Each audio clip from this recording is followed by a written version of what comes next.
Welcome to the Cabral Concept, where board-certified naturopath and integrative health practitioner Dr. Stephen Cabral shares how he was diagnosed at the age of 17 with a life-altering illness and given no hope for recovery. It was only after studying and traveling all over the world did he discover how to combine ancient Ayurvedic healing practices with state-of-the-art naturopathic and functional medicine to fully rebalance the body and re-energize it with life. It's time to discover how to get well, lose weight, and finally feel alive again. And now, here's your host, Dr. Stephen Cabral. Hi, everyone, and welcome back to the show. We're here today with a brand new Wellness and Weight Loss Wednesday, where I want to bring you the topic of fluoride and actual new developments that have been happening over the past few months to few years that if you are not aware of, I want to make sure that you absolutely do know about this for yourself, your family, your friends, because fluoride toxicity is one of the most overlooked poisons that we put into our body on a daily basis. And now the virtual 100% consensus is that the toxicity absolutely is not outweighed by any benefits that you come up with about strengthening the teeth or bones. So here's what I want to do. I want to give fluoride a fair shake as to why people are promoting it. So people have promoted fluoride now for many years. Many people say, well, it was left over from the industrial and war-based complex. They needed to find a place to put it, so they started to look for what it might be good for. And since it's naturally found in the soil, it's naturally found in rocks, it's naturally found in water to small trace amounts, because it is a natural element, that, well, we'll begin to build this as something that is strengthening for the teeth, mainly for the teeth. The dental-based profession has obviously been using this now in dental-based trays and fluoride in toothpaste, fluoride in mouthwash, and believe it or not, even fluoride in infant-based water that's really marketed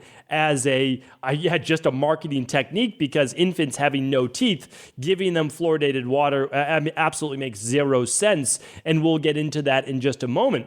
But the reason why I'm bringing this today is actually we're finding some really detrimental and scary research on unborn children, small children, what it does to their body, and then also all sorts of issues potentially with cancer and definitely with thyroid and other issues. So I'm going to bring you the straight facts today. I mean, this is completely unbiased. I've spoken about fluoride before. It's one of those things that we all think that we need, especially growing up. The dentist tells us to use our fluoride toothpaste, to use all these fluoride mouthwashes, whatever it might be, and they never tell us the other side of the story. So it's very disconcerting for anybody, especially parents, to be able then to see this research that is out there and realize that absolutely, any potential benefit for cutting down on cavities is certainly outweighed by the toxicity of fluoride. And besides, people were doing okay with their teeth before fluoride existed. The issue is, we talked about this before, but the issue is anaerobic-based bacteria in the mouth, too much processed food, etc., right? I mean, we have to really keep that in mind, that people had good teeth if they were eating a good diet. This was absolutely proven out by Weston Price and his research on nutrition and physical degeneration. So one thing, I'm going to be bringing all of this to you here today, try to bring it as concisely as possible, but we now know there's all sorts of dangers associated with fluoride. There's minor things like skin issues, acne, some skin rashes, not that that's minor, but that's minor compared to then cardiovascular problems, hardening of the arteries, calcification in those arteries, higher blood pressure, myocardial damage, cardiac insufficiency, which the heart's not pumping well enough, and heart failure. There's also potential low reproductive and fertility issues. There are hormonal imbalances in both men and women.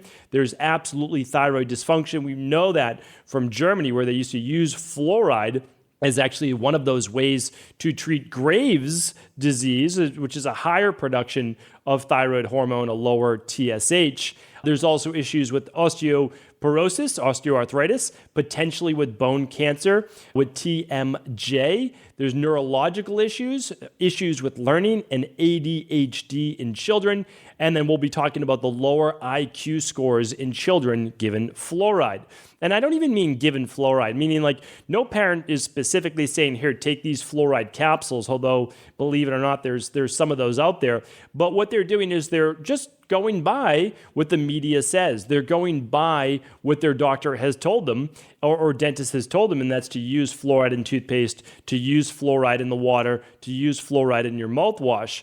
And one of the bigger issues is that science has always said, well, there's not enough in water, there's not enough in toothpaste to actually be at a toxicity level. But remember, that's at a poisoning level. That's when you need to call poison control. Literally, it's like you are dying because you swallowed toothpaste. And believe it or not, it actually says that, seek emergency help if your child swallows fluoridated toothpaste. So believe me, like there's a very fine line between fluoride poisoning and fluoride, I would just say, overall toxicity. And the problem with all of these minerals and metals specifically that aren't good for us is the continued exposure, which is never studied. That's always the issue, is that, sure, a little bit of aluminum in the water, a little bit of fluoride in the water, no big deal. But the problem is, if someone doesn't have a great detox capacity for their body, whether it be genetic-wise or other factors going on, then their body begins to accumulate and hold on to these specific metals or toxins.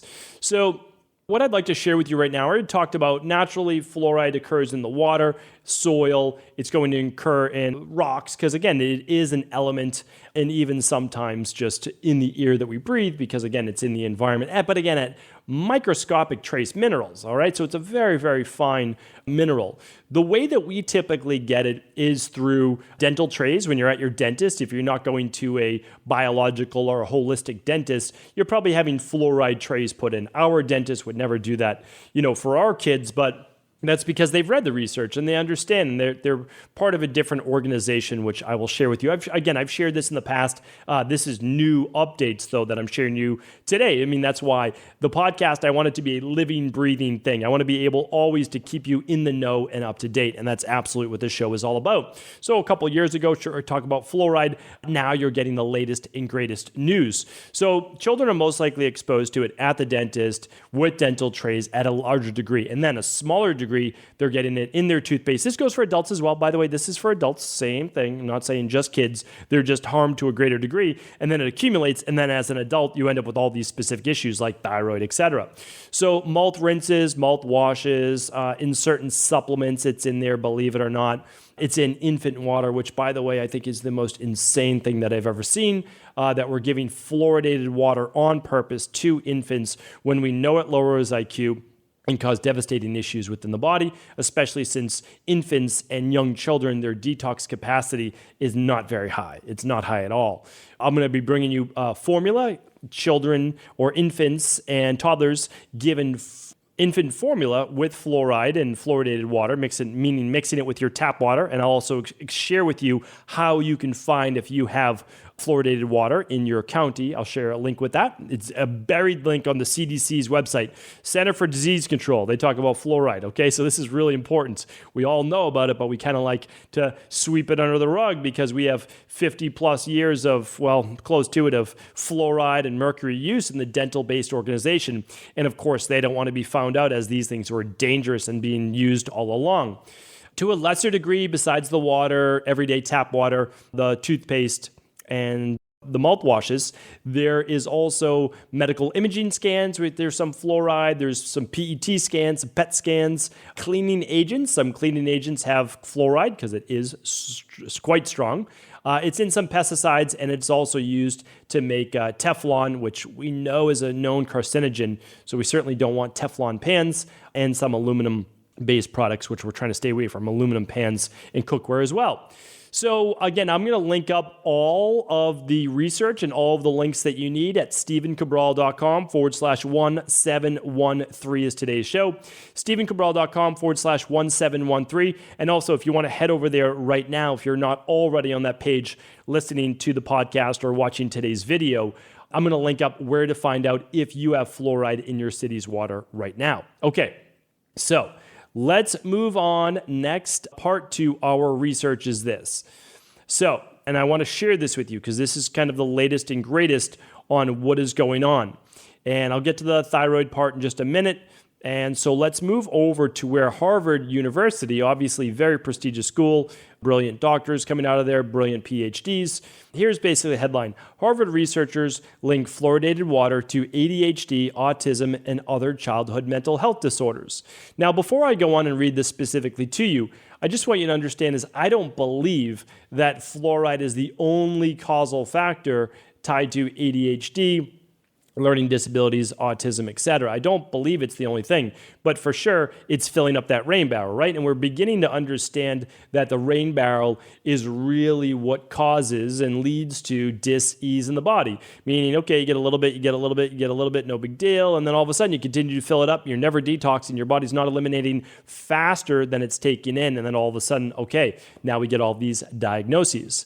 So here it is, I'm going to read it specifically to you, and then I will link it up. Attention deficit hyperactivity disorder, ADHD, is on the rise in America. While there are plenty of pharmaceutical drugs that medicate children with ADHD, these medicines do not treat the underlying cause of the disorder.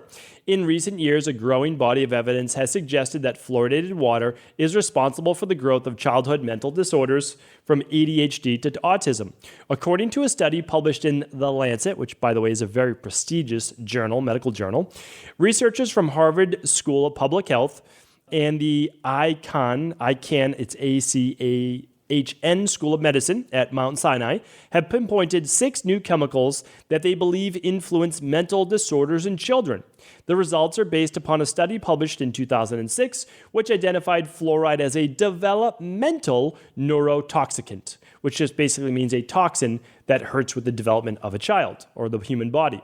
The new study added manganese, DDT, which is a pesticide, by the way, outlawed about 50 years ago, but still in the environment because it does not break down.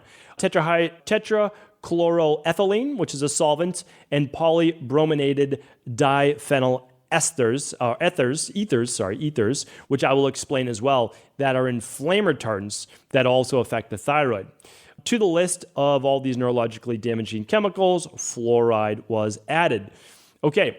One more bit to this. According to the researchers, toxic chemicals linked to mental disorders have doubled over the past 7 years from 6 to 12. This is because many untested chemicals are now being approved fit for public consumption despite an overwhelmingly massive amount of evidence that suggests the otherwise.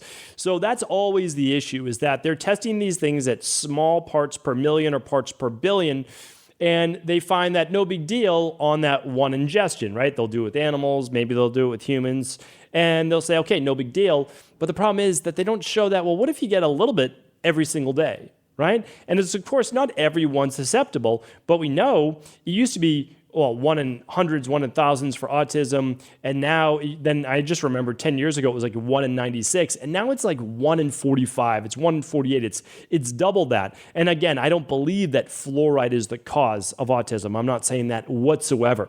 I think autism is multifactorial, dealing with gut, detox issues, other heavy metals, etc. So, but fluoride for sure is one of those. I mean, there's no doubt about it. We look at bromines, we're looking at cadmium, we're looking at these flame retardants, we're looking at manganese, other things like that that should not be high. And again, many of these found in contaminated tap water are actually added to tap water as found in many of the water sources around us, and that goes, again, like I said, for tap water.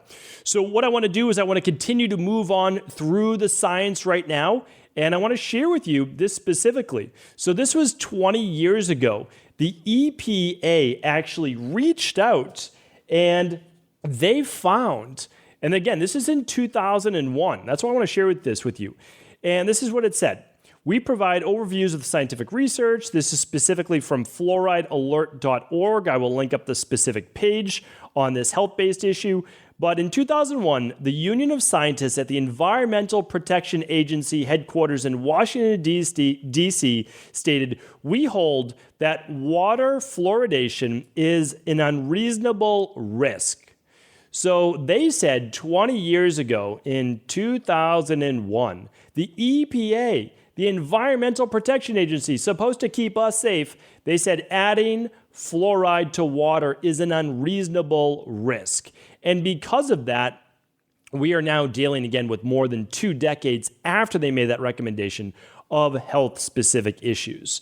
More evidence. In 2017, reports started to come out to a greater degree that fluoride before birth could lead to poorer cognitive outcomes in the future.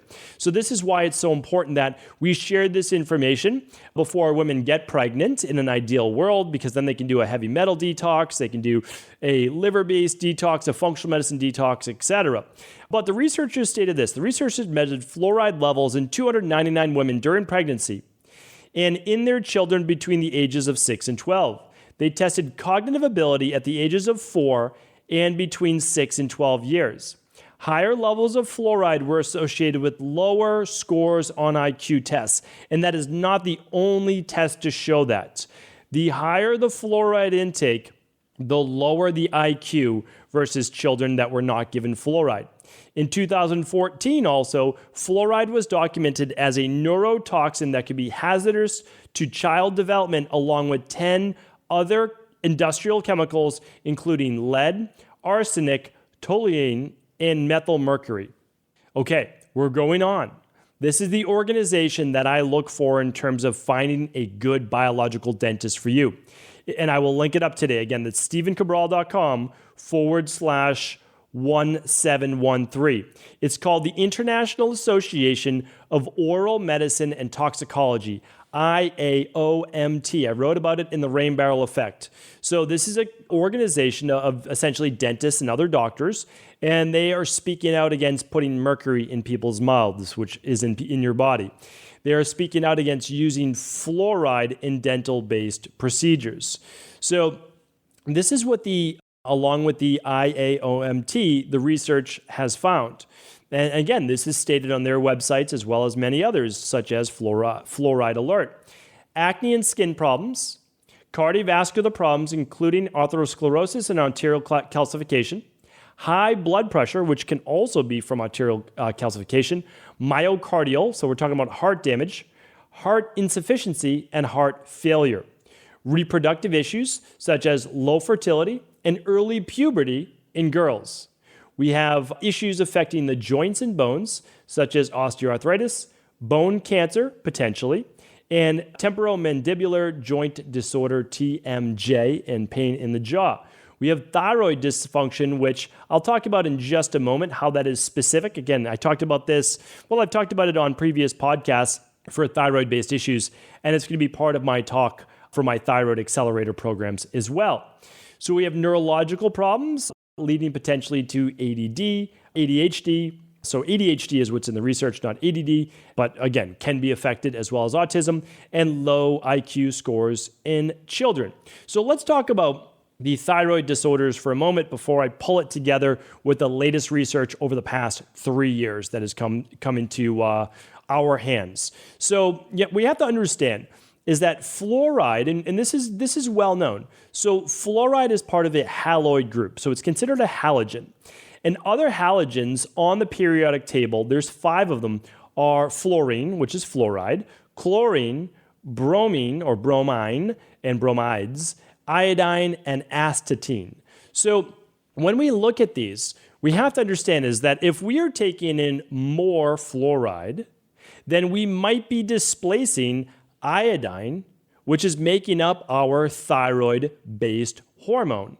And so if we are taking in fluoride and it's displacing iodine, and the body doesn't have enough iodine to then make thyroid molecule, isn't it possible that could lead to all of the 1 in 5 women with low thyroid and the 1 in 8 or 1 in 10 men that have low thyroid-based symptoms.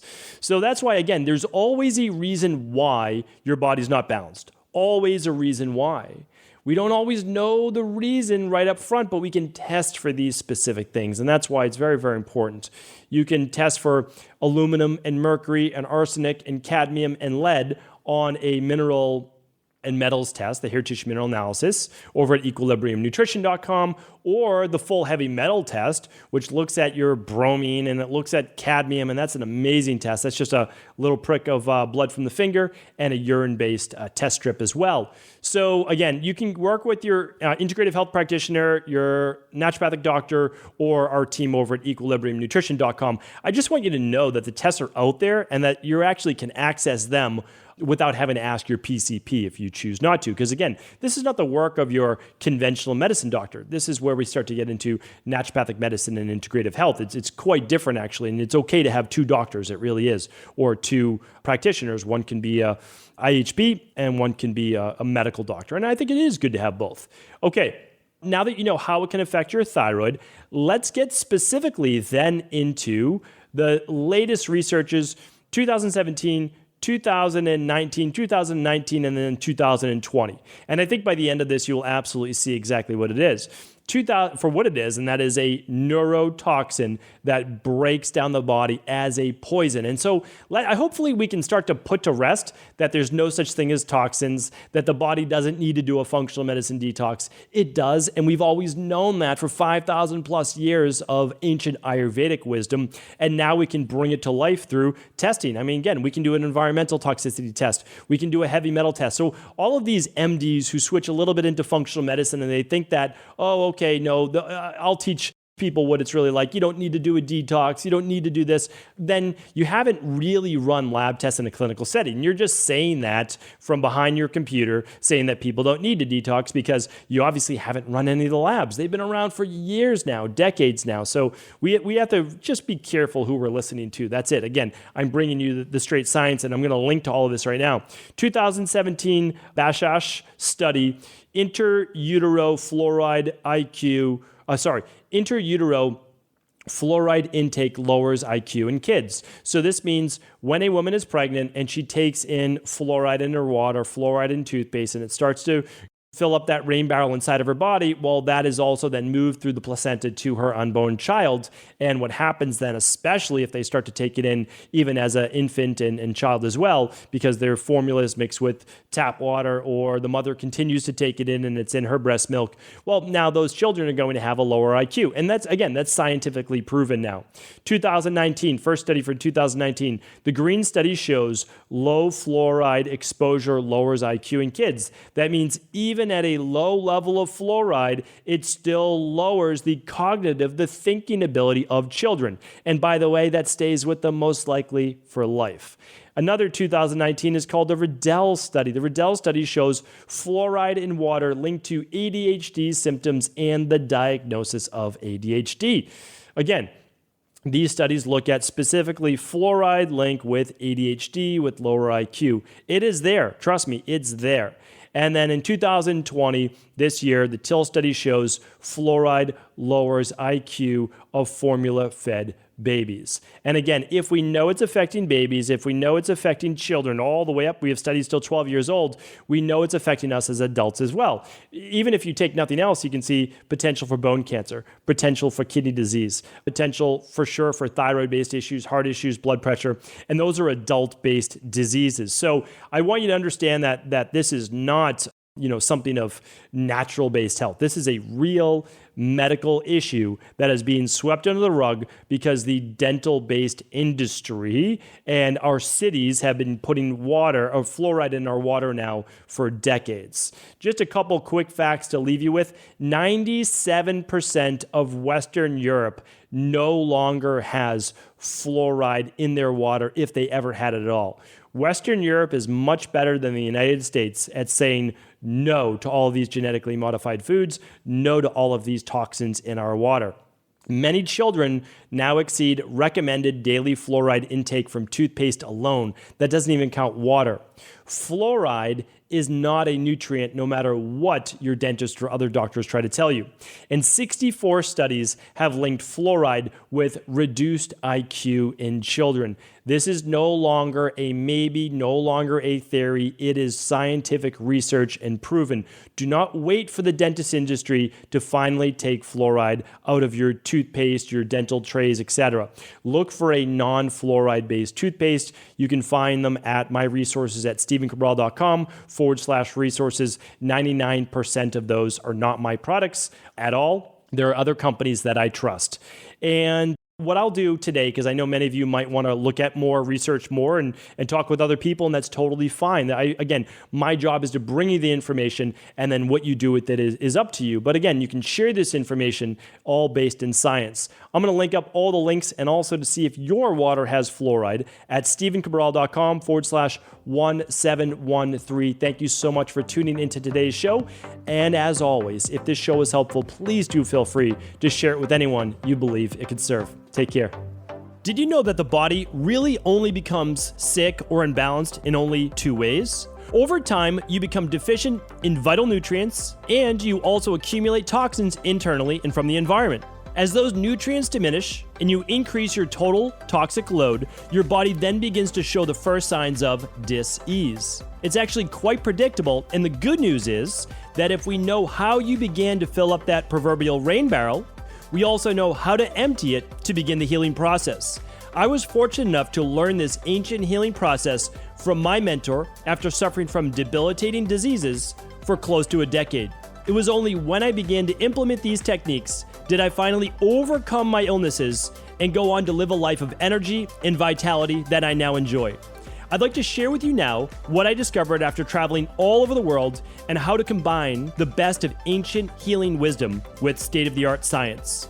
Allow me to teach you exactly how I've been able to help over 250,000 people to empty their rain barrel and begin to transform their body and lives into what they've always hoped they could be. To get your copy of the international bestseller, The Rain Barrel Effect, simply go to stephencabral.com/rainbarrel.